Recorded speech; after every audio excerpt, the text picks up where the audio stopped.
Then अमर, then Umar. आपको आपका WhatsApp number मांगा भाई किसी ने, तो फिर क्यों शेयर करें व्हाट्सएप नंबर आप? मैं आपको इसके बाद मतलब इन तीनों के एडमिशन कंफर्म है कि अपने क्लास में? ये जो शाहिद खान, देन अमर और उमर फारूक, क्या आपके एडमिशन कंफर्म है? रजिस्ट्रेशन हो गया आपका?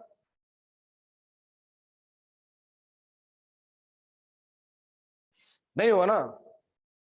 तो आपको व्हाट्सएप नंबर शेयर करने की जरूरत क्या है? फिर आपको जरूरत नहीं आपको शेयर करने की, ठीक है। वैसे भी अपना आज का जो लेक्चर है, चलो ठीक है, अब मैं अपने टॉपिक पर आता हूँ। आज हमारा जो लेक्चर है वो जनरल इंफॉर्मेशन से रिलेटेड है। आज मैं आपको कोई केमिस्ट्री पढ़ाने वाला नहीं हूँ, बट अपने क्लास पे जो कल से क्लास शुरू होगा 18 तारीख से, तो मैं आपको डेमोज बताऊंगा हम किस तरीके से नए सिस्टम को फॉलो करने वाले हैं। ठीक है, ये बहुत इंपॉर्टेंट पॉइंट आपके लिए समझना रहेगा। हम अब तक के बेसिक बहुत सारा पढ़ चुके हैं। मैं कल से मेरा जो इनऑर्गेनिक केमिस्ट्री का बेसिक है, electronic configuration, shell, sub shell, orbital, और शेल के अंदर जैसे KLMN, देन सब शेल के अंदर SPDF, है ना। फिर ऑर्बिटल की हम बात करेंगे तो 1s 2s 2px 2py 2pz, इस तरह की जो चीजें हैं, ठीक है, ये सब चीजें मैं आपको कल से स्टार्ट करूंगा। सो बच्चों, कल हम इनऑर्गेनिक केमिस्ट्री से स्टार्ट करेंगे और उसका एक बहुत अच्छा चैप्टर केमिकल बॉन्डिंग। आज शाम तक उन बच्चों का व्हाट्सएप ग्रुप बन जाएगा, और जिन बच्चों के पास अपने मोबाइल नहीं है हम उनके पेरेंट्स को व्हाट्सएप ग्रुप पे जोड़ेंगे, जिस पर आपको इंस्ट्रक्शन आते रहेंगी कि आने वाले लेक्चर्स कैसे रहेंगे, शेड्यूल आपको आते रहेगा कल किसके बैच कब है करके। अब आपका जो शेड्यूल है वो आपके व्हाट्सएप ग्रुप पर आएगा। आपको ब्रॉडकास्ट पे आने की जरूरत नहीं है, हम आपका पर्सनल सभी बच्चों का व्हाट्सएप ग्रुप बना रहे हैं, ठीक है। बाकी चीजें अपने ऐप पे सब रहेंगी। कल से मैं आपका सिलेबस स्टार्ट करूँ। कल 18 मई मैंने आपको प्रॉमिस किया था कि 18 मई से हम आपकी नई बैच स्टार्ट करेंगे। तो जो बच्चों ने अब तक की बेसिक पढ़ लिए, आज मैं आपके सभी टीचर्स की मीटिंग लूंगा। अभी भी हमारे कुछ टीचर्स ऐसे जिनके लेक्चर आपके बैच के अंदर नहीं लगे, जैसे कि दीक्षित सर केमिस्ट्री के एक और अच्छे लेक्चर है जो ऑर्गेनिक केमिस्ट्री बहुत बढ़िया पढ़ाते हैं, उनके लेक्चर भी आपके बैच में नहीं लगे, जो पर्टिकुलर आपके डिफिकल्टी डाउट्स के लिए रहेंगे। मैं आने वाले समय में चौधरी कोचिंग क्लासेस पर आपका एजुकेशन किस तरह से होने वाला है, इस पर आज थोड़ा सा डिस्कशन करूंगा, जो बहुत सारे बच्चों के मन में क्वेश्चन है। और जो बच्चे काफी स्ट्रांग फेथ रखते हैं क्लास पे, वही क्वेश्चन उनके मन में नहीं, उनको पता होना चाहिए कि अपनी क्लास पे हम डेफिनेटली, जब हम फ्री वाली क्लास जो 1 महीना से ले रहे थे, अच्छे लेक्चर्स आपके लिए ले रहे हैं जो कम्प्लीटली फ्री थी, तो जो हम जो आपके लिए पेड वाला जो क्लास रहेगा उसका वर्जन तो काफी प्रीमियम रहेगा ना। ये नो कॉमन सेंस की बात है, बिकॉज अब आप हमसे प्रोफेशनल तरीके से जुड़ रहे हो, तो आपकी एजुकेशन की अच्छी जिम्मेदारी की हमारे पे लायबिलिटी बनती है, वो हमारा फर्ज बन जाता है कि बच्चों का एजुकेशन अच्छे तरीके से हो करके। एजुकेशन इस लेवल पे होना चाहिए कि आपका जो नेशनल लेवल का एग्जाम आप लोग फोकस करेंगे, नीट और जेई मेन एडवांस, उस लेवल पे आपको लेके जाना है। तो बच्चों में सबसे पहले कहानी शुरू करता हूँ पढ़ने की स्ट्रेटेजी पर से। तो सबसे पहले मैं पॉइंट आपको क्लियर कर देता हूँ कि जब तक के पिछले 2-3 सालों से NTA का गठन हुआ अपने देश के अंदर, नेशनल टेस्टिंग एजेंसी, तो इससे पहले क्या होता था, नीट और जेई के पेपर बहुत वास्ट टाइप के बनते थे। जब से NTA ने पेपर हाथ में लेना शुरू करा बनाना, तब से प्योरली NCERT बुक को बहुत ज्यादा इज्जत मिल गई। ये सेम वैसे ही हुआ जैसे कोरोना काल के अंदर hand sanitizer, hand wash, Dettol, ये सब बेरोजगार लोग थे पहले मेडिकल में बहुत कम बिका करते थे, इक्कड़ दुक्कड़ लोग हैंड सैनिटाइजर यूज करता था। अब आप देख रहे होंगे कि ये इन सब जो बेरोजगार लोग थे, कोरोना काल में इनको सरकारी नौकरी लग गई। अब हर किसी के घर में, हर किसी के घर में जरूर मतलब हैंड सैनिटाइजर मिलेगा, हर किसी के बैग में हैंड वॉश मिलेगा। तो NCERT बुक का कुछ ऐसे ही हाल है। आज से 3 साल पहले जब नीट और AIPMT के पेपर हुआ करते थे, जेई मेन एडवांस के, तो बच्चे अलग अलग पब्लिकेशन की बुक लेके पढ़ा करते थे। मैं केमिस्ट्री की बात करता हूँ, केमिस्ट्री के अंदर Pradeep, सिंगेज, GRV, modern ABC, Arihant, MTG, universal self scorer, ये वो पब्लिकेशन है जिनकी बुक्स काफी चला करती थी। बट हर बुक के अंदर एक कंपटीशन लगी हुई है, जैसा ये 2 बुक है तो इनमें कंपटीशन लगी हुई है कि कौन किसके बुक में ज्यादा अच्छे से पॉइंट डालता है। अब ये कंपटीशन के चलते हम उस चीज से हट जाते थे कि नीट और जेई का सिलेबस क्या है, क्वेश्चन कहाँ से बनेंगे। ठीक है, क्वेश्चन किधर से बनेंगे। तो ये जो चीजें है, ये चीजें समझने के लिए मैं आपको आज एकदम अच्छे से समझाना चाह रहा हूं। अगर आप मेरे हिसाब से यहां से लेकर आगे सिर्फ 1.5 साल, यानी मैं 18 महीने की बात कर रहा हूं, आप मई महीने के 18 तारीख से 18 महीने काउंट कर लेना। अगर 18 महीने आप मेरे हिसाब से पढ़ाई करते हैं तो आप बहुत कम वक्त और बहुत कम स्टडी के अंदर नीट और जेईई में अच्छे मार्क्स ला सकते हैं। और इसके लिए आपको करना क्या, ये मैं आज आपको समझाने वाला जा रहा हूँ। मैं सबको करना क्या पड़ेगा, आज का हमारा टॉपिक पूछे कि आपको करना क्या है, करके पढ़े कैसे करना है। देखो, फ्रेशर स्टूडेंट जो होते हैं ना, उनको बहुत सारा बेसिक पढ़ना पड़ता है, बेसिक टर्म्स सीखने पड़ते हैं। अगर आप उस बेसिक टर्म्स सीख लेते हैं, बेसिक पढ़ लेते हैं, तो फिर आप एनसीईआरटी बुक के रीडिंग करने के लायक बन जाते हैं। एनसीईआरटी बुक लाजवाब बेहतरीन बुक है। इसके जो भी ऑथर होंगे उनको मैं बड़ा दिल से सलाम करता हूँ। बहुत अच्छी नपी तुली भाषा के अंदर एनसीईआरटी बुक्स में कंटेंट को लिखा गया, बहुत अच्छे अच्छे ट्विस्ट क्रिएट किए गए।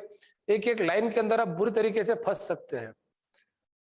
आपको एनसीईआरटी बुक पढ़ने का अच्छे से सेंस आना चाहिए। मैं क्लियरली कह रहा हूँ, अगर आप बात करेंगे जो इस साल का शोएब आफ्ताब करके लड़का था, आप सबने नाम तो सुना ही होगा, कि नीट 2020 में 720 आउट ऑफ 720 लिए थे। आप अगर पर्सनली उसको जाके मिले कभी और उसको पूछे कि आपने क्या करेंगे, तो मैं यकीन से कहता हूँ एनसीईआरटी बुक कम से कम 10 बार पढ़ूंगा, एक चैप्टर 10 बार। और आपको भी एक चैप्टर मिनिमम 5 बार पढ़ना है। और आकांक्षा सिंह भी थी और बिल्कुल सही कह रहे।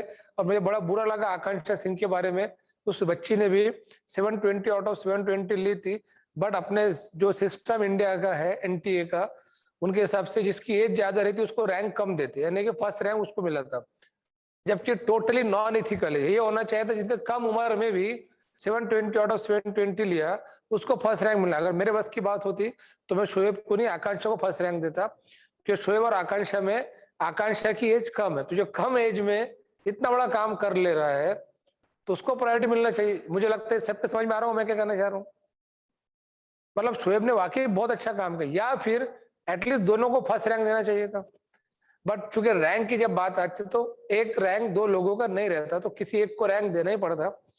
तो जो रूल बना था एनटीए का, वो रूल ये था कि जिसकी एज ज्यादा हो उसका रैंक ज्यादा, उसका रैंक हायर मिलता है, यानी कि फर्स्ट रैंक मिलता है।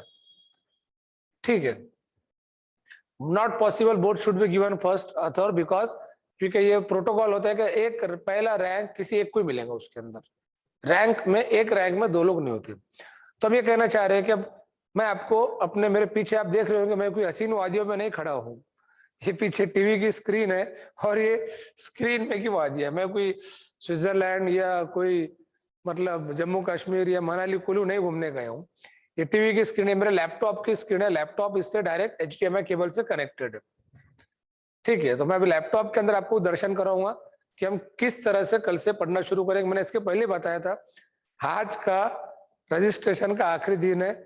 जो बच्चे आज रजिस्ट्रेशन नहीं करेंगे वो उनकी मर्जी, जब चाहे तब रजिस्ट्रेशन कर सकते हैं। जिस बच्चे ने यहाँ पे बेसिक पढ़ा, लाइव लेक्चर 100 से ज्यादा बच्चे देखते थे पिछले 1 महीने से। मैं सभी 100 बच्चों को थैंक यू बोलना चाहता हूँ कि उन्होंने इतनी इज्जत हमको दी है, इतना वक्त दिए कि हम जो पढ़ा रहे थे धूप के समय में 12 से 4 में, बेचारे कम खाते थे और लेक्चर अटेंड करते थे, बगैर सोए लेक्चर अटेंड करते थे। सभी के कैमराज ऑलमोस्ट ऑन रहते थे।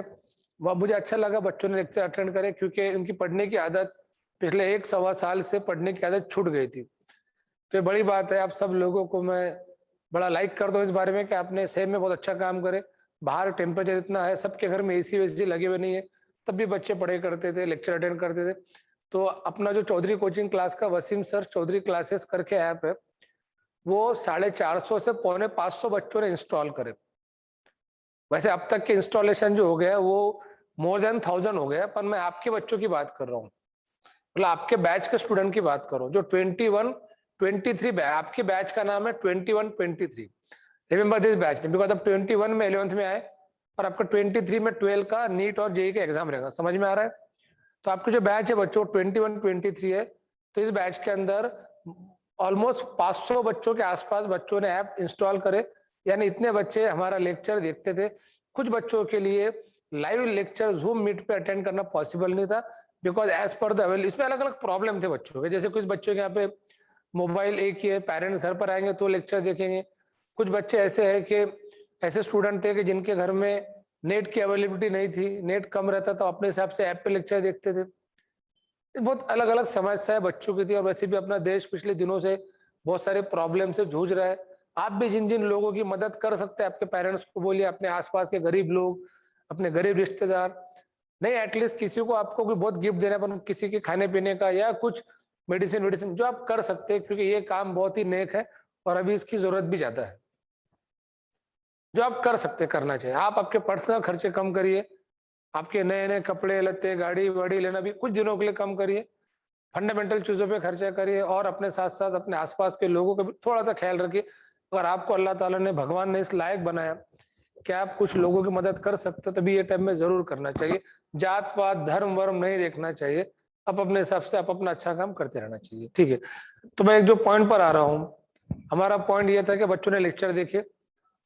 अब ये लेक्चर हमारे 4 घंटे होते थे, आपके कल से लेक्चर 4 से ज्यादा शुरू हो जाएंगे। अभी आपकी जो कल से बैच बन रही है बच्चों, 4 5 5 6 घंटों की रह सकती है। केमिकल बॉन्डिंग स्टार्ट होगा, मैं भी आपको लैपटॉप पे बताऊंगा हमको पढ़ना किस तरीके से। कोई भी चैप्टर आपको पहले दिन से एक बात ध्यान में रखना है, विदाउट एनसीईआरटी बुक अभी कुछ नहीं पढ़ना है।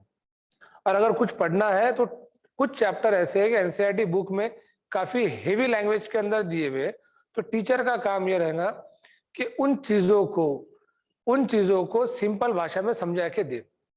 और वो जो नोट्स हम आपको यहाँ पे लिख के देंगे, जो बोर्ड पे समझा के देंगे, उसकी पीडीएफ आपको ऐप पे मिलते रहेंगे। आप कल से जो लेक्चर स्टार्ट हो रहा पहले दिन से सब्जेक्ट वाइज एक एक अच्छा रजिस्टर बनाइए। हर मोहल्ले में, हर गांव में, हर सिटी में बच्चों का या पेरेंट्स का इतना तो जुगाड़ है क्या वो दुकान खोल के रजिस्टर बुला सकते। और अगर आपके पास रजिस्टर नहीं होगा तो सभी लोगों ने शटर बंद करके रखे, बट शटर उठा के काम कर ही रहे, दुकान अपने अपने रजिस्टर निकल दे रहे। तो it's common assignment to all of you बच्चों के, आपको कल एक एक रजिस्टर करना है। और रजिस्टर के अंदर जो पीडीएफ आपको आते जाएंगे उसको फेयर तरीके से राइटिंग और कंप्लीट करना है। तो मेरा पहला असाइनमेंट आपको समझ में आ गया कि जो आपको हम क्लास में पढ़ाएंगे, जो नोट्स लिखा, जो यहाँ पे लिखा करेंगे, उसके आपको खुद के हैंड राइटिंग में नोट्स बनाना है। वो मोबाइल में से पीडीएफ को नहीं पढ़ना है। मोबाइल की जो पीडीएफ आया करेंगी उसको आपको हैंड रिटन में बनाना है। कुछ बच्चों के क्वेश्चन मेरे सामने यहाँ आ रहे हैं, जो उमर फारूक का क्वेश्चन है, सर रजिस्ट्रेशन जरूरी है क्या? आप पहली बार बैच कर रहे हो Umar Farooq, this your first lecture. आप सभी को पता होना चाहिए कि रजिस्ट्रेशन बहुत ज्यादा जरूरी है, क्योंकि कल से हम पेड वाले वर्जन में बैच करने जा रहे हैं। तो जिन बच्चों का शाम तक के रजिस्ट्रेशन होंगे उनको 20,000 की स्कॉलरशिप मिलने के साथ साथ कैंसिलेशन का भी चांस रहेगा। कल से टाइमिंग क्या रहेगा युक्ता खूब चंदनी, तो वो टाइमिंग मैं आपको बताऊंगा क्या रहेगा। आपका जो आज शाम में व्हाट्सएप, टेंशन मत लो, आपको हर चीज मेरे बोलने से पहले आपको पहुंच जाया करेंगे। अभी बैक एंड में उसी पर हम वर्क करें। आपका व्हाट्सएप देखो, जिन बच्चों के एडमिशन होंगे उन्हीं का ग्रुप बनेगा। जैसे अभी तक के मेरे ख्याल से युक्ता खूब चंदनी आपकी एडमिशन नहीं हुई, आपके पेरेंट्स का फोन आया था और शायद से आपके एडमिशन अब तक के नहीं हुई। तो जिन बच्चों की अब तक के एडमिशन नहीं हुई उनको कोई इंस्ट्रक्शन कल से नहीं मिलेंगी। इंस्ट्रक्शन उनको मिलेंगे जिनके एडमिशन हुई हुई है, और आज शाम तक की आप कर सकते हैं, ठीक है। रजिस्ट्रेशन की फीस 20,000 है। ये पहली फीस इंस्टॉलमेंट 20,000 है। आपको अगली फीस 20 जून को भरना है। 20 जून को कितनी फीस भरना है ये मैं आपको कल से क्लास के अंदर समझा के दूंगा। यानी आपको अगले 1 महीने तक की कोई फीस भरना है, बस रजिस्ट्रेशन करना है। रजिस्ट्रेशन 20,000 में से 5,000 ही आपकी फीस है, 15,000 आपके क्लास पे जमा रहेंगे। अगर आप आगे क्लास कंटिन्यू करना चाहते हैं, 1 महीने बाद मैं आपको चांस दूंगा। अकोला का नहीं, पूरे महाराष्ट्र का कोई ऐसा क्लास नहीं है जो इतना कॉन्फिडेंस दिखा सके कि 1 महीने बाद आपको पूछेगा कि आप आपको पढ़ना है या नहीं पढ़ना है। आपके किसी भी फ्रेंड ने कोई भी क्लास लगाया, पूछ लेना क्या किसी ने बोला कि उसको ऐसा। आपको 1 महीने बाद हम आपको पूछेंगे, यानी 20 जून को मैं आपको पूछूंगा जिन बच्चों को आगे कंटिन्यू क्लास करना है उनको अगली फीस भरना है। जिनको क्लास कंटिन्यू करना है वो अपने भरे हुए 20,000 में से 15,000 वापस लेके पतली गली से निकल जाओ, क्योंकि यहाँ तो बहुत स्ट्रिक्ट तरीके से पढ़ी होंगी।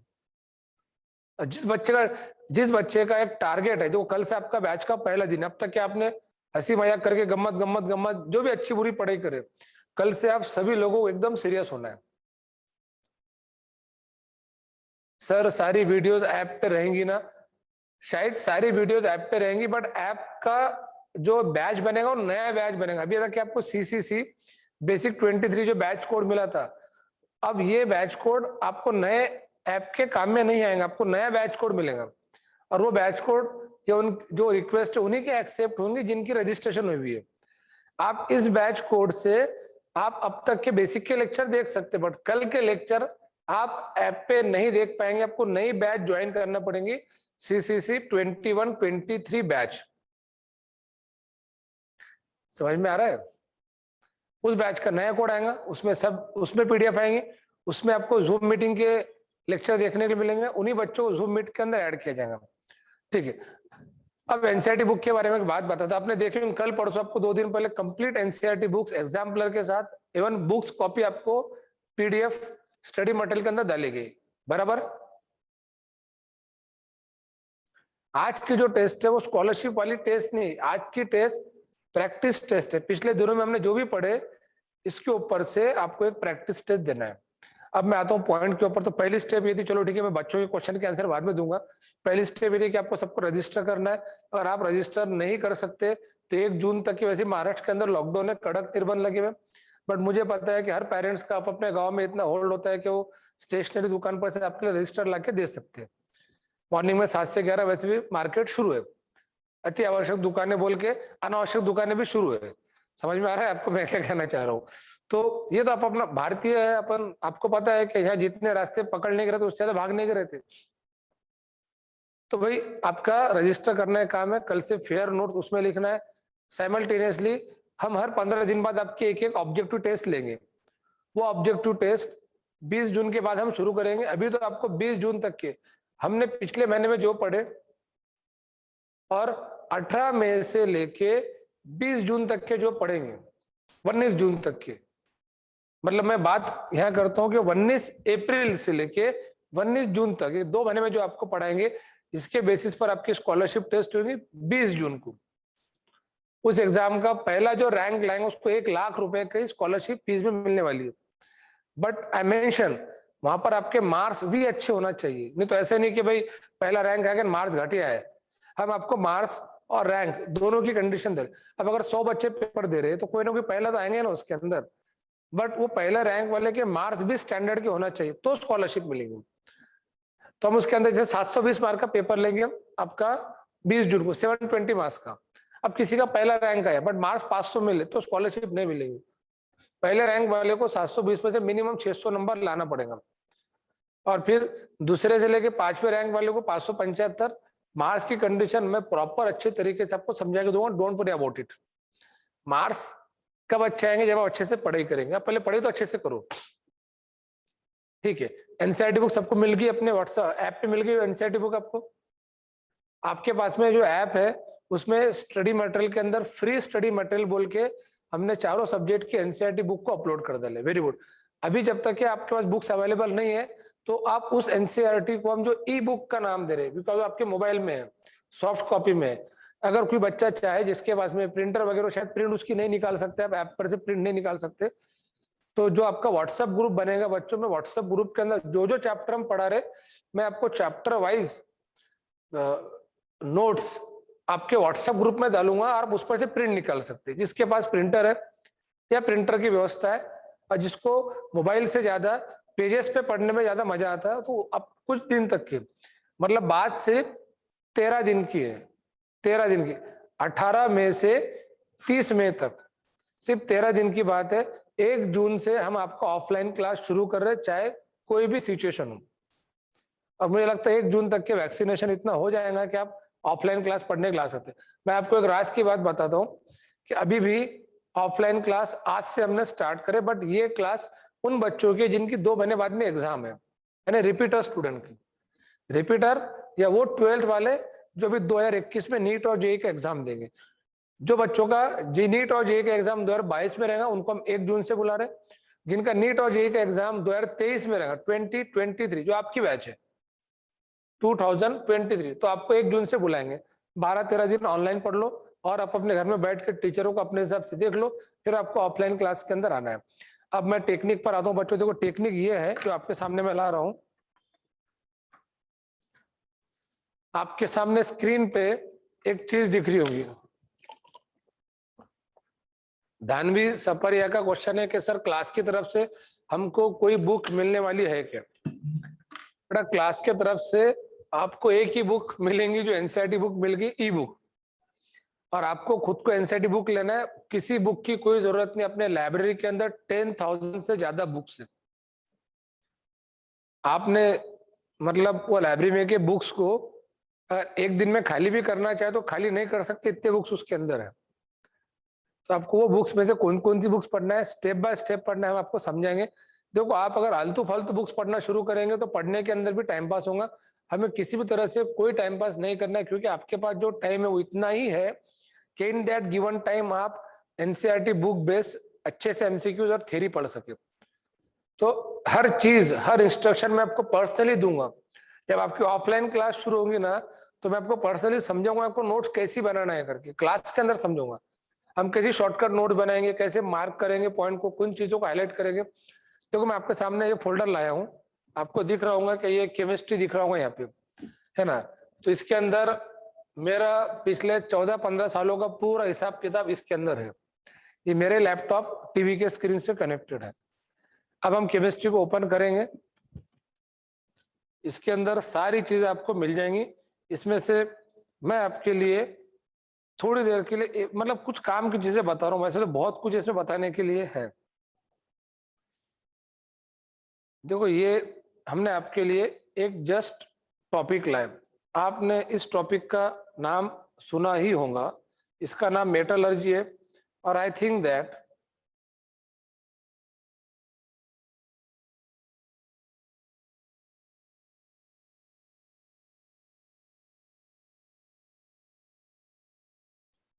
ये जो मैंने आपके सामने ओपन करा बच्चों, ऐसा एनसीईआरटी केमिस्ट्री के 4 बुक्स है, 11 के 2, 12 के 2।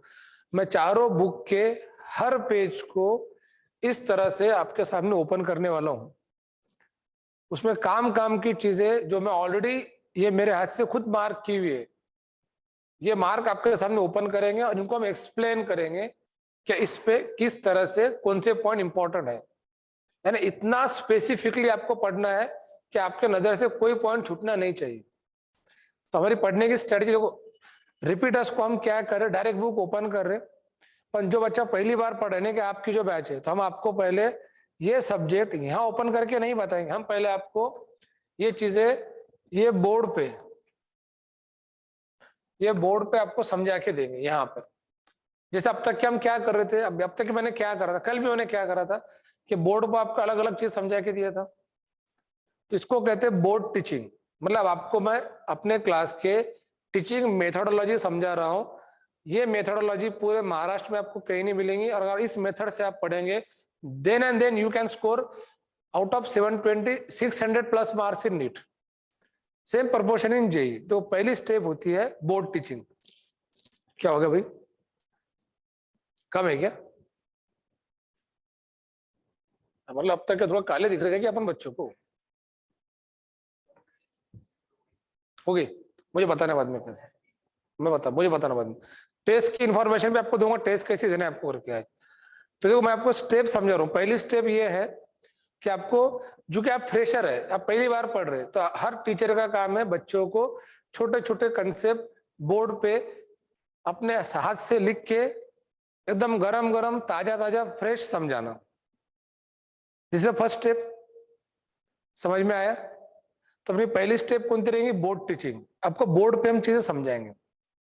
समझो फॉर एग्जांपल आपने एक चैप्टर का नाम सुनेंगे मेटलर्जी। क्या नाम सुने आपने मेटलर्जी का? इसलिए बता रहा क्योंकि 10th में था। कोई अलग बात है कि आप 10th में नहीं थे, समझ में आ रहा है? ये अलग बात है कि आप 10th में मतलब 10th में नहीं थे, मतलब 10th की एग्जाम नहीं दिया आपने। 10th में तो बहुत कुछ था। तो ये मेटलर्जी एक टॉपिक है जो 11th 12th में भी है, बट आपने जो पढ़े थे वो मेटलर्जी छटाक भर था।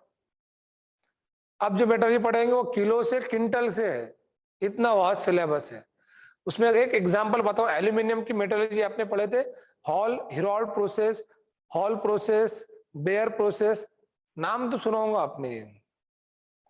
तो उस चीजों को लेके एट लेसन ऑफ क्लास 10 सवाल एंड आंसर दे दीजिए। तो बेटा हम पहले मेटलर्जी, उसके कंसेप्ट, उसके फार्मूले आपको बोर्ड पर समझाएंगे। तब की पहली स्टेप कौन सी होगी? बोर्ड टीचिंग, जो आपके लिए बहुत ज्यादा जरूरी है। कारण ये है कि यहाँ टीचर अपने हाथ से आपको अलग अलग चीजें सिंपल भाषा में समझा के देगा। आफ्टर द बोर्ड टीचिंग जो सेकंड स्टेप ये है, ये आपकी सेकंड स्टेप। देखो पहली स्टेप आपकी है फर्स्ट स्टेप,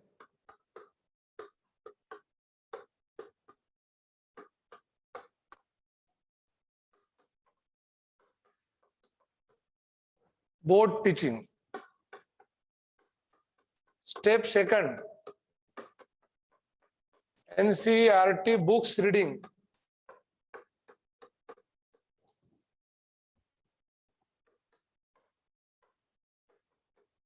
अभी एनसीईआरटी बुक रीडिंग है ना, वो जो चैप्टर आपको हमने पहले बोर्ड पे पूरा समझा के दिए थे, फिर उसकी एनसीईआरटी उस चैप्टर की slides page bye page TV पे ओपन करना, लैपटॉप की मदद से या तो पेन ड्राइव की मदद से, और रीडिंग करना मतलब ऐसा कुछ भी ऐसा पढ़ना नहीं है न्यूज़पेपर के जैसा। रीडिंग करने का मतलब ये ऐसा होता है, ये ऐसा कि उन चीजों को इस तरीके से एक एक पेज, ये मैं जस्ट एक पेज बता रहा। 12th स्टैंडर्ड के अंदर मेटालॉजी के 19 पेज है, 19 पेज है। उस 19 पेज में से मैंने जस्ट आधा पेज ओपन करा, आधा पेज, ये आधा पेज है। अगर आपको पूरा पेज देखना है, ये पूरा पेज है, देखो ये पूरा पेज है। तो इसमें का ये ऊपर का आधा पेज ओपन करा मैंने, और आपने देखना मैंने हर पेज के ऊपर ऐसा मार्क करने के साथ साथ ये भी लिखा है कि इसमें इंपॉर्टेंट क्या है करके। दिख रहा आपको? दिख रहा? चलो ठीक है। साथ में ये ऐसी चीजें मेरे ऐसे शॉर्टकट नोट्स बनाए हुए थे। ये पैराग्राफ इतना बड़ा, ये जो इतना दिया हुआ ये, इसी को शॉर्टकट में, ये जो इतना दिया हुआ इसी को शॉर्टकट में ये समझा के दिया, बहुत ही सिंपल लैंग्वेज के अंदर। इस तरह से आपको हर एक पेज का एनसीईआरटी बुक से गो थ्रू करना है। समझ में आ रहा? सेकंड स्टेप समझ में आ गई? चलो ठीक है, ये आपकी सेकंड स्टेप थी। ठीक है, हटा देते इसको। अब बेटा देखो ये सेकंड स्टेप, इसके अंदर मैंने जैसे फॉर एग्जांपल ये दिखाया, देखो आपने नाम सुना होगा एल्यूमिनियम की मेटलर्जी का। आप सभी को पता होगा मेटलर्जी ऑफ एल्यूमिनियम करते वक्त हम जब उसका इलेक्ट्रोलिसिस करते हैं तो हॉल एंड हेरोल्ड प्रोसेस से करते हैं। वहां पे Na3LFC जिसको क्रायोलाइट कहते हैं, और कैल्शियम फ्लोराइड जिसको फ्लोरस्पार कहते हैं। तो क्रायोलाइट और फ्लोरस्पार जब हम Al2O3 से एल्यूमिनियम को निकालते उसको इलेक्ट्रोलिसिस कहते हैं। वहां पे क्रायोलाइट और फ्लोरस्पार डाला जाता है ताकि एल्यूमिनियम को वो कनपट्टी में लगा के दे सके कि Al2O3 से आपको एल्यूमिनियम निकालना है, साथ ही साथ फ्यूजन टेम्परेचर को लो रखना है, मेल्टिंग पॉइंट को कम रखना है। ये सारी चीजें यहाँ पे समझा के दी हुई, देखो उन्हीं चीजों को हाईलाइट करके दिया हुआ है। ये मैं जस्ट बता रहा हूँ, एग्जाम्पल दे रहा हूँ, मैं आपको समझा नहीं रहा हूँ। एक आधा बच्चा हो रहा है सर आपने क्या बोले मेरे खुद समझा नहीं। अरे भाई मैं समझा नहीं रहा, बता रहा हूँ। बताने में समझाने में फर्क होता है। अब तक के मेरे जितने भी प्रीवियस लेक्चर थे मैं समझा रहा था, आज बता रहा हूँ। कभी कभी बताने में मजा आता है। समझ में आ रहा है? तो ये सेकंड स्टेप समझ में आ गया। तो बेटा हमको हर एक पॉइंट को, हर एक पेज को इस तरह से रीडिंग करना है। हर टीचर अपने हिसाब से एनसीईआरटी बुक के उन पॉइंट को मार्क करके लाएगा जिसपे क्वेश्चन पूछने के चांसेस ज्यादा है, और वो बहुत पॉइंट्स रहेंगे। तो सेकंड स्टेप आपकी क्या हो गई? रीडिंग कर ला। समझ में आया? अब थर्ड स्टेप पर आते हैं। थर्ड स्टेप, जो आपकी थर्ड स्टेप है वो ये है,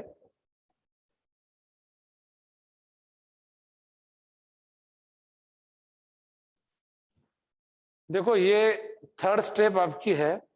यहां पर आपने ध्यान से देखना कि मैंने मेटलर्जी के ऊपर मेरे हिसाब से एनसीईआरटी बुक पर आधारित बहुत ही क्वालिटी क्वेश्चंस का कलेक्शन लाया।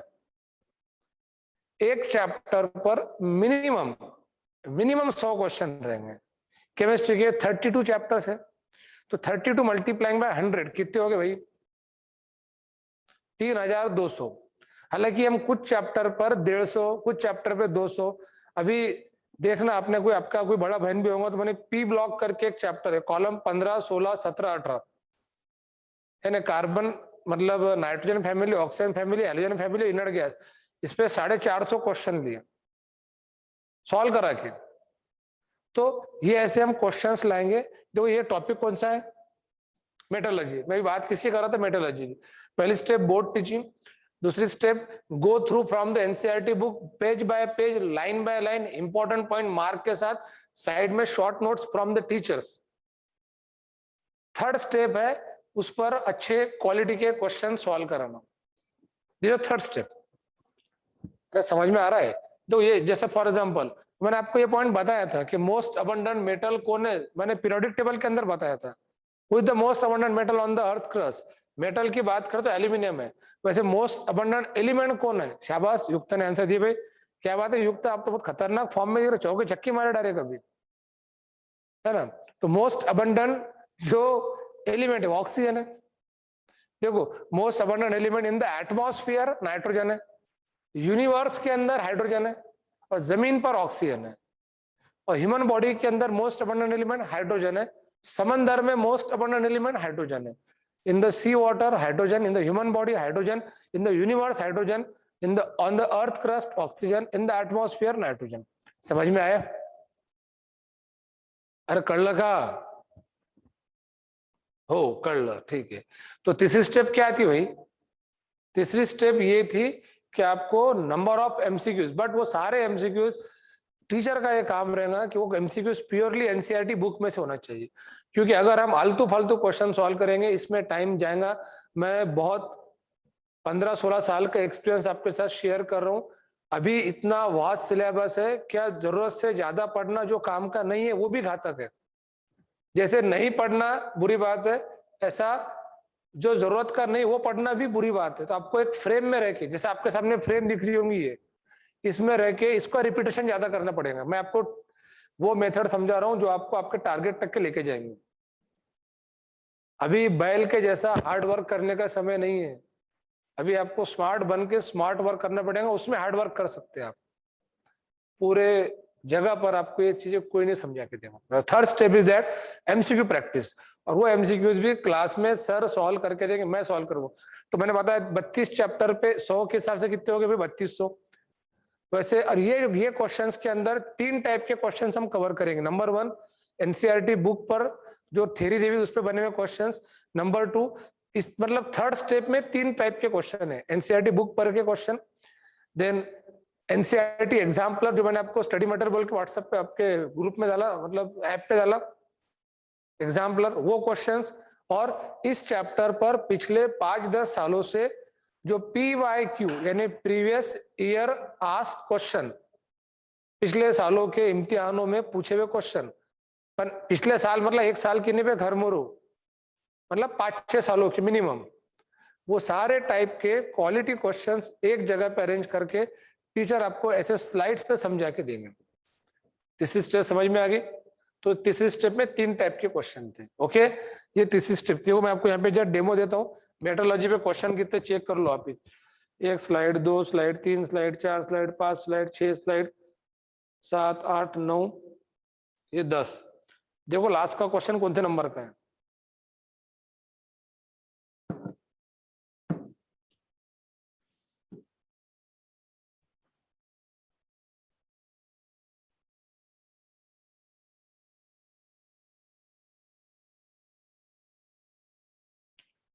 कौन से नंबर का? 152।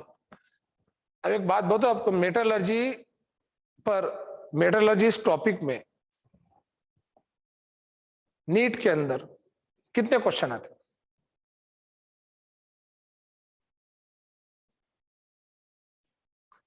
टोटल नीट में 45 क्वेश्चंस होते हैं। 45 क्वेश्चन के लिए आपको 32 चैप्टर पढ़ना है।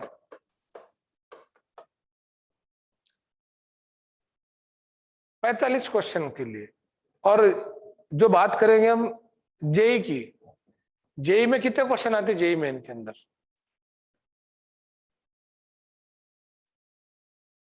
बताइए कितने क्वेश्चन आते? 25 question of each subject, 25 question of each subject. तो भाई ये तो नीट के हाल हो गए, नीट का हाल है। और जेई में 25। तो यहाँ तो बोल सकते हैं कि भाई एक बात बताओ रे, 32 चैप्टर पे 45 क्वेश्चन आएंगे, तो मोटा मोटी एक चैप्टर पे कितने क्वेश्चन आएंगे? बोले 45/32। बोले सर वो तो मोटा मोटा 1.5 क्वेश्चन हो रहा।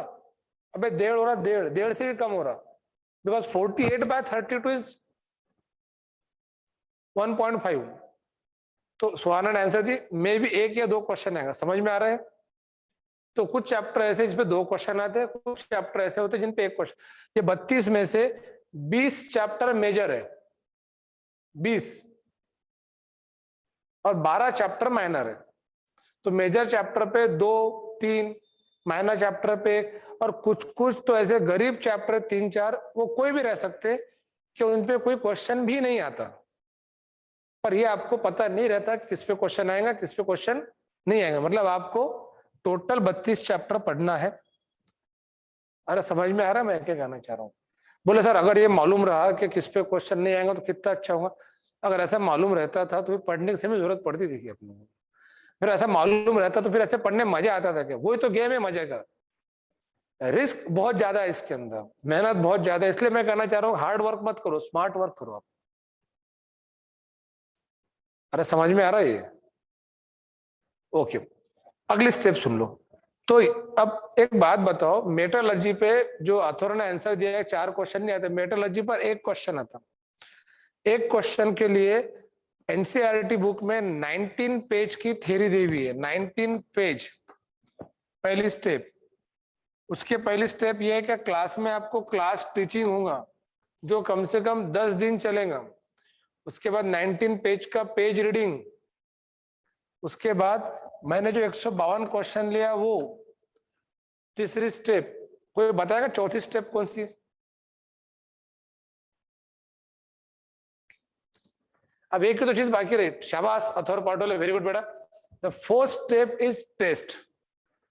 इस चौथी स्टेप रहेंगे आपकी टेस्ट। मतलब आपको समझ में आ गया कि किस तरीके से आपको प्रिपरेशन करना है। समझ में आ रहा है आपको ये?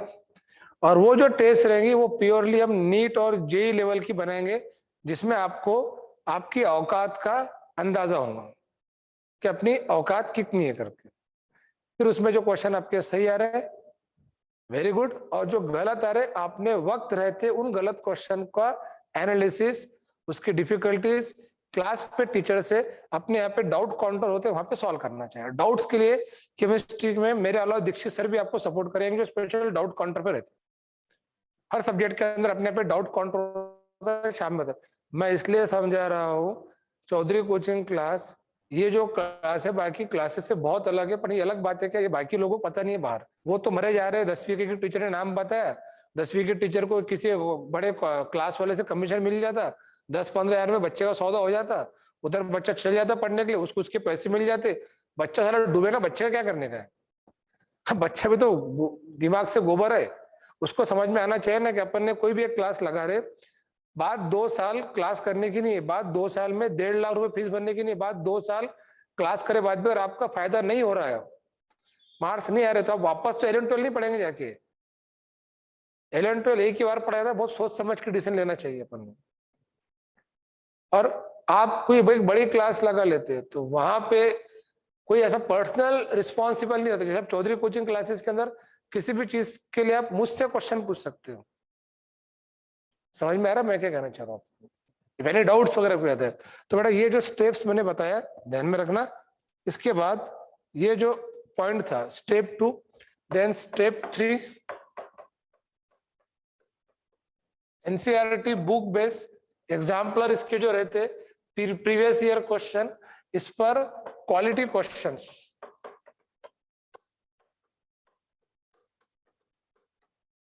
स्टेप 4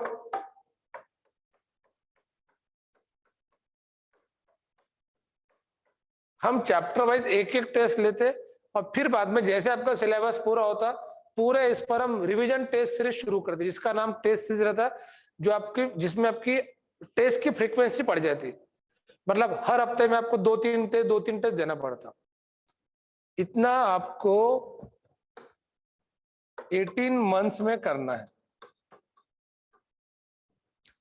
और आखिरी की पॉइंट बता दो, ये सब होने के बाद भी आपके पास 2 से 4 महीने मिलेंगे जिसमें आप पूरा अच्छे से मन के लायक रिवाइज कर सके। अब मुझे एक बात बताओ, अगर आप इस तरह से प्लानिंग से पढ़ेंगे 18 महीने के अंदर, और 3-4 महीने और आपको रेक्टिफिकेशन करते आएगा कि अपनी कौन कौन सी गलतियां है, तो मुझे लगता है कि ऐसा मुश्किल नहीं है आपका नंबर लग पाना गवर्नमेंट कॉलेज के अंदर। बस सवाल ये है कि आपके अंदर खुद में वो पॉजिटिविटी है क्या, आप खुद को कुछ इस लायक समझते क्या कि आप पढ़ सके करके। मुझे लगता है हर इंसान ने अपने को कभी खुद को कम नहीं समझना चाहिए। इट डजंट मैटर आपका 10 में कितना परसेंट था। मेरा 10th के अंदर 78% था, 12 के अंदर 61% था, है ना। ग्रेजुएशन एकदम बीएससी से करा, और मैं खुद 11-12 के अंदर जब पढ़ता था आरएलटी कॉलेज में 2002 में, तो मेरा खुद का केमिस्ट्री फेल हुआ था मैं, और मुझे बड़ा प्राउड फील होता है इस बात पे कि मैं खुद केमिस्ट्री फेल हुआ था 2002 में। फिर उसके बाद पढ़ना शुरू करा, और आज बहुत सारे बच्चों को पूरे महाराष्ट्र के अंदर पढ़ा रहा हूं। अभी तक के 20,000 स्टूडेंट मैंने पढ़ा चुका, more than 1000 student government MBBS college में पढ़ रहे मेरे। पिछले साल भी अपने कितने सारे बच्चे गवर्नमेंट एमबीबीएस कॉलेज के अंदर लगे, कोई एम्स के अंदर लगा, 2-3 हजार बच्चे तो कम से कम इंजीनियर बन ही गए होंगे अब तक की। ये मैं बात कर रहा हूँ पिछले 16 ईयर्स की, जब मैं 20 साल का था तब से पढ़ाता हूँ। अभी मैं 36 का हूँ, तो 16 साल के अंदर 20,000 बच्चे पढ़ाए, 18 से 20,000। तो मुझे ऐसा लगता है वो स्टूडेंट बहुत आगे जा सकता है जिंदगी में, जो अपने आप को कम ना समझे और अपने आप को बहुत ज्यादा भी ना समझे।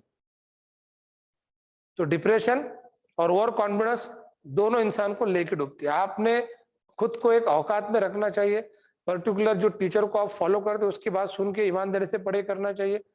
पढ़े एक दिन से नहीं होता, आपको 18 महीने का टारगेट दे रहा हूँ। 18 महीने ये समझ के चलो, कल के तारीख से 18 मई से अगले 18 महीने के लिए आपको जेल होगी। आपने गलती से कहने एक्सीडेंट कर लिया, मर्डर हो गया आपके से, जेल में जाएंगे ना आप, है ना।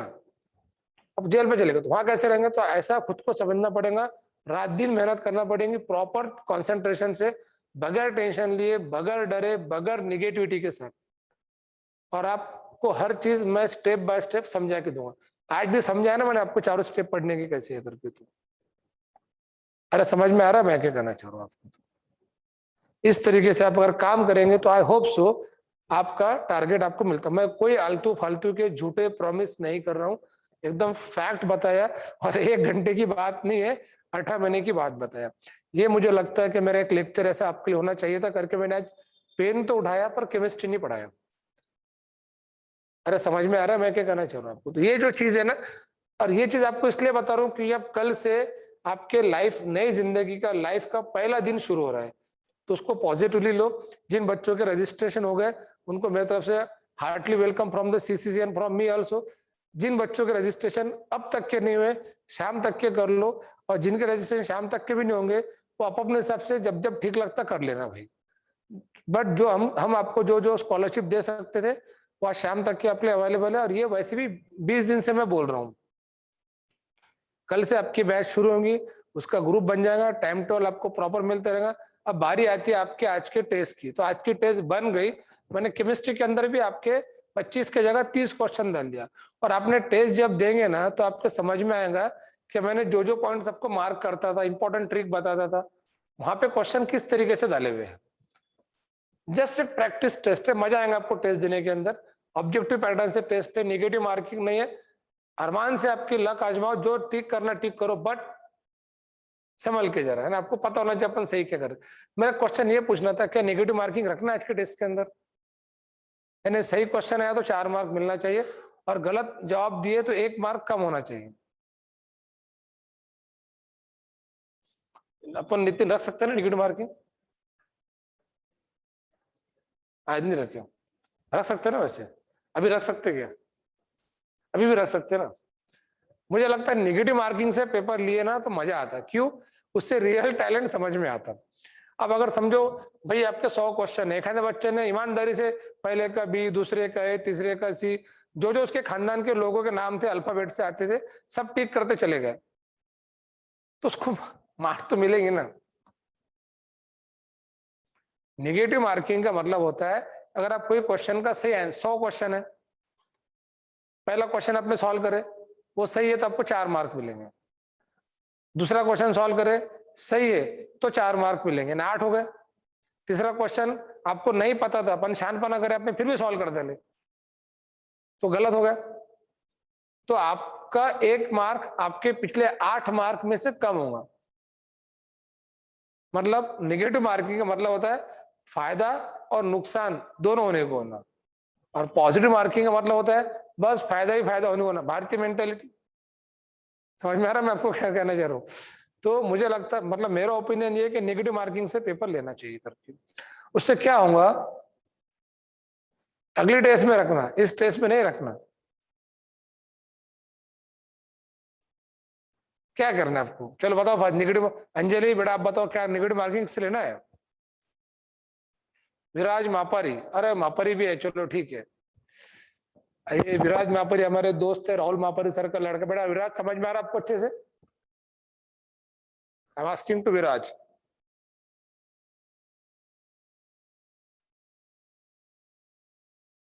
चलो ठीक है, और अच्छे हैं आप? युक्ता खूब चंदानी का क्वेश्चन ये है कि ऐप का नाम क्या है? ऐप आपके पास मोबाइल में ऐप अगर डाउनलोड नहीं करो, डाउनलोड कर लो, Wasim sir Chaudhary coaching classes. Play store पे जाके आपको ऐप डाउनलोड करना है। मुझे ऐसा लगता है हमने ये जो टेस्ट है ये नेगेटिव मार्किंग से रखना चाहिए। तो आपने वही क्वेश्चन सॉल्व करना। चलो एक काम करो, आज के दिन नेगेटिव मार्किंग नहीं रखेंगे, प्रैक्टिस टेस्ट है ना, जिसको जैसा देखें किसका लक, किसका दिमाग और किसका लक, किसका कितना साथ देता। ठीक है, ये अलीसा शेख का ही बोलना था सर अगली टेस्ट से रखना नेगेटिव, पर इसके बाद की सारी टेस्ट हम केमिस्ट्री की कसम खा के कहते नेगेटिव मार्किंग से लेंगे आपके टेस्ट करके, ठीक है? ओके, और कुछ? 20 जून के एग्जाम तो स्कॉलरशिप टेस्ट तो नेगेटिव मार्किंग से लेंगे। अब नितिन सर इनको वो ऐप के ऊपर टेस्ट कैसे देना उसका एक स्क्रीनशॉट और वीडियो बना दो, स्क्रीन शेयर करके।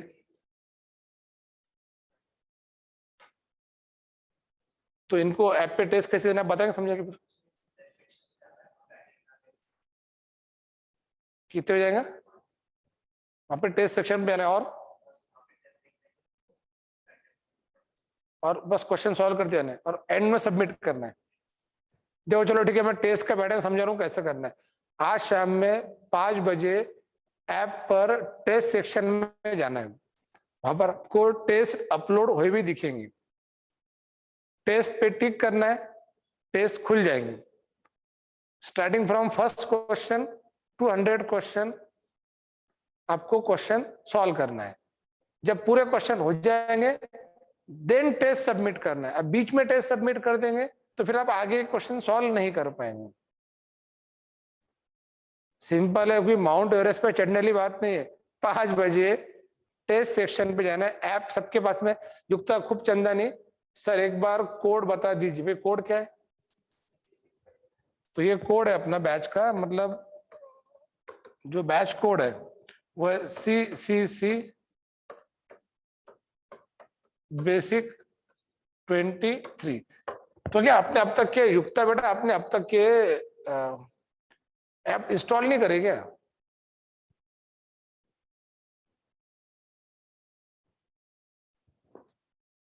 युक्ता Khubchandani I am asking to you. तो एक काम करो, स्टूडेंट केयर नंबर पे कॉल करो, कोड रॉन्ग नहीं बता, सबका तो यही कोड है। नहीं नहीं, Wasim sir Chaudhary coaching class app और इंस्टॉल करो।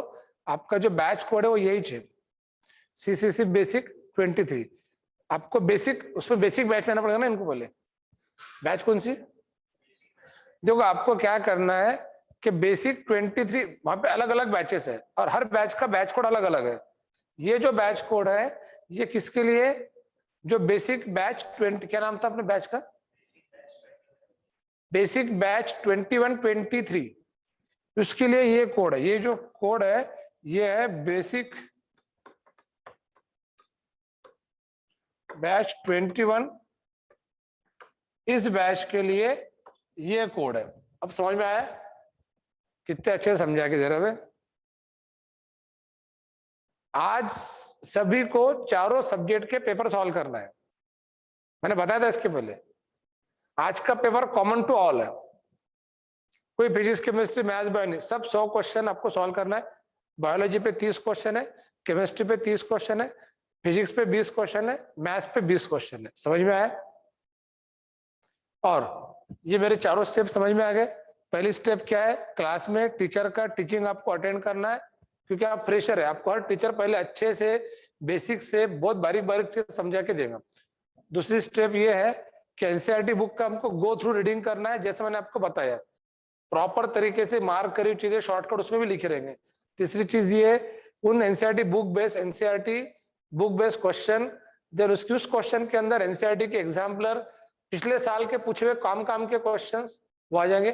और चौथी स्टेप है ये सब होने के बाद बच्चों को टेस्ट देना है। और पांचवी स्टेप है इसका बार बार रिपीटेशन करना, आगे टेस्ट सीरीज को फॉलो करना है और सेल्फ रिवीजन होना चाहिए आपकी। ये अगर आप फॉलो करेंगे दुनिया की कोई ताकत आपको नीट और जे में सक्सेस से नहीं रोक पाएंगे, ऐसा मुझे लगता है।